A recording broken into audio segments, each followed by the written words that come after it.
Hello everyone and welcome to this lecture. We already saw a very simple introduction to Fourier series in terms of projection onto sinusoids.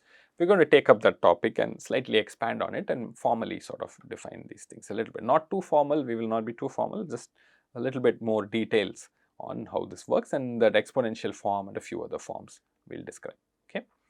Okay, so first thing is we started with the Fourier series in the interval 0, 1 in the sinusoidal form. Some people call it the sine cosine form. It's also common. This is a repetition of what I had before. I have a real signal x of t, my Fourier transform, the partial Fourier series, I'm sorry, it's not Fourier transform, Fourier series.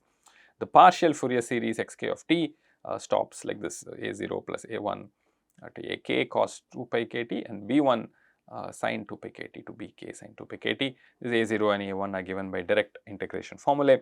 The point is, in the interval 0 to 1, this xk of t as k increases approaches x of t in some way. Okay, so except for a few points in most of the reasonable x of t that you may pick. Okay, so this is something we did not prove rigorously, but we just saw a plot and we convinced ourselves that it could be true.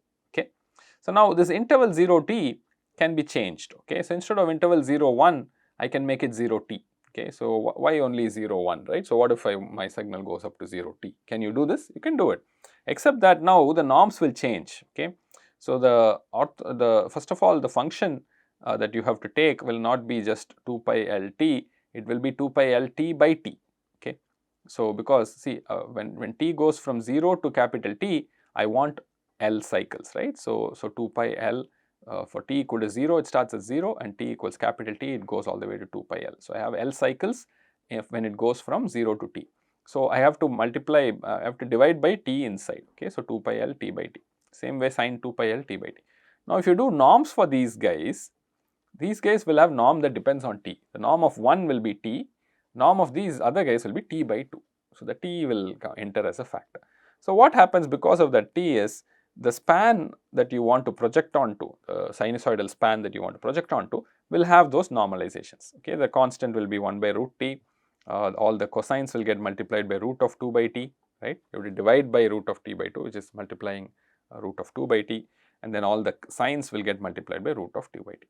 Okay, hopefully you see this. It's very similar to what we had. If you put t equals 1, it goes back to the previous case, but for the general t, you get this kind of a description.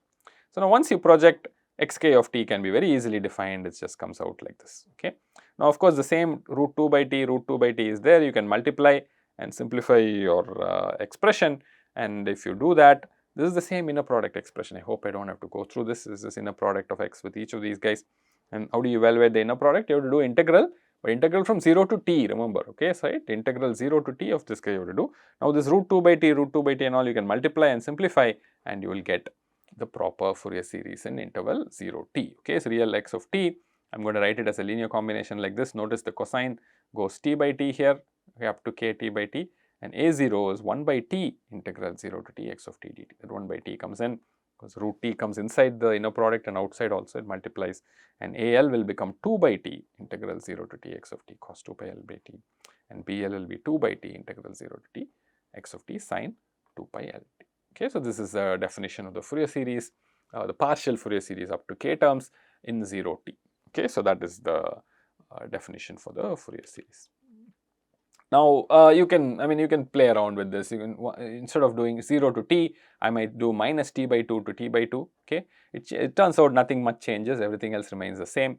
Instead of going from 0 to 2 pi, this will go from minus pi to pi, right? The angle here, t equals minus t by 2, it goes from minus pi to pi. 0 to 2 pi or minus pi to pi, you know, it's the same cycle, right? So it's okay, you can pick any interval of length t, you're good. Okay, so I can pick minus t by 2 to t by 2. The cosine projections, sine projections don't have to change. The a0 and a1, the only change that happens is in the limits, right? The limits change, nothing else changes. Okay, so you can take any limit that you want. Okay, so that's the interval minus t by 2 to t by 2. So it's very typical to use either 0 1 0 t or minus t by 2 to t by 2 in Fourier series. So that's why I'm giving these formulae explicitly. Okay, so once you do this, there's also this very interesting thing called periodicity. Okay, so now I was always confining myself to the interval 0 to t or minus t by 2 to t by 2. But what happens with many of these signals is, you can do something called a periodic repetition. What is periodic repetition? Supposing you have a signal x of t, which is a signal in minus t by 2 to t by 2. Okay. So, here is a plot. Okay. So, some signal, okay, it could be any signal, I am just plotting this straight line type signal. Okay. So, this signal you can extend it periodically from this interval of length t to the entire real line. How do you extend it periodically? This is what you do, right. So, from minus t by 2 to t by 2, this is your signal, and then what is the signal for the next side? You just periodically repeat, just repeat, cut and paste type thing, right. Minus t by 2 to t by 2, t by 2 to 3t by 2 is the same signal, 3t by 2 to 5t by 2 is the same signal, so on and so forth. It keeps going this way, that way. Okay. So, this is periodic, and it's got a period of t, right. The fundamental period of this signal, this periodic signal is t. At every t it repeats, it's called the fundamental period. So, the fundamental frequency of such periodic signals is defined to be 1 by t. Okay. So, this is called the fundamental frequency. Now, fundamental frequency is 1 by t, but the nth harmonic is defined as n times that fundamental frequency. The first harmonic will be 1 by t, it coincides with the fundamental. Second harmonic is 2 by t, third harmonic is 3 by t, so on. Okay. So, this is interesting because it turns out if you think of this x of t and write it in terms of the sinusoid, it will have, of course, 1 by t frequency, it will also have 2 by t frequency, it will also have 3 by t frequency, and so on. Okay, maybe some things won't be there depending on the shape. Okay, but that's how these things work. You know, I mean, these are not pure sinusoids. This is periodic, but it's not a pure sinusoid. So, it won't have just one frequency, it will have many frequencies, and that's what the projection is also telling you, that's what the Fourier series is also telling you, right. So, let me write that out for you. Okay. So, sinusoidal signals are already periodic, right. So, you have cos 2 pi t or sin 2 pi f t, the frequency is f and the time period is 1 by f, isn't it.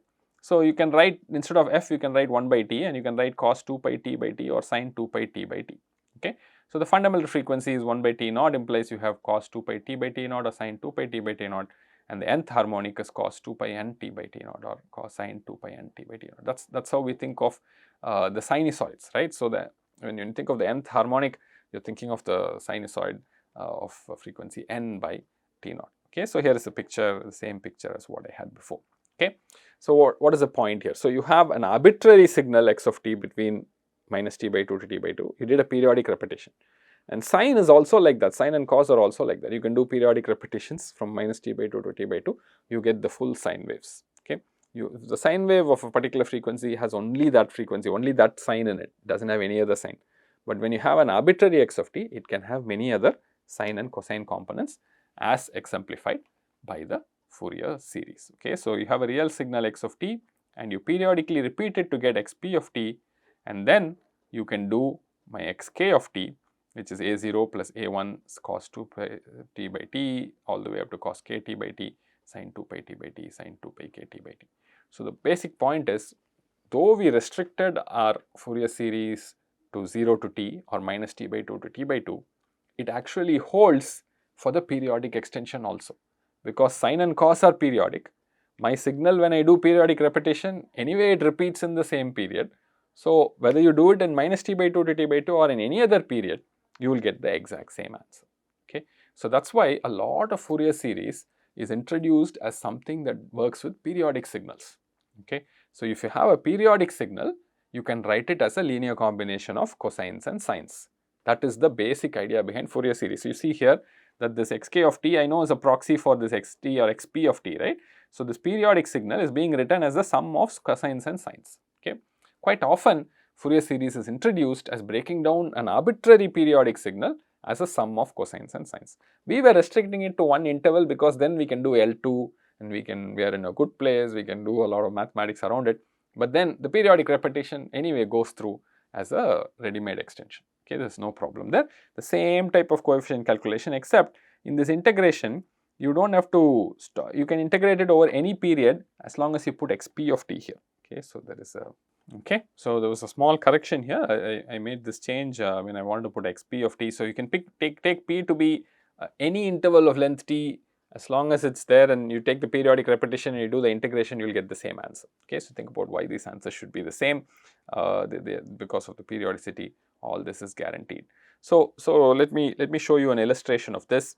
This is an illustration of a sawtooth signal. The sawtooth signal is this signal, right.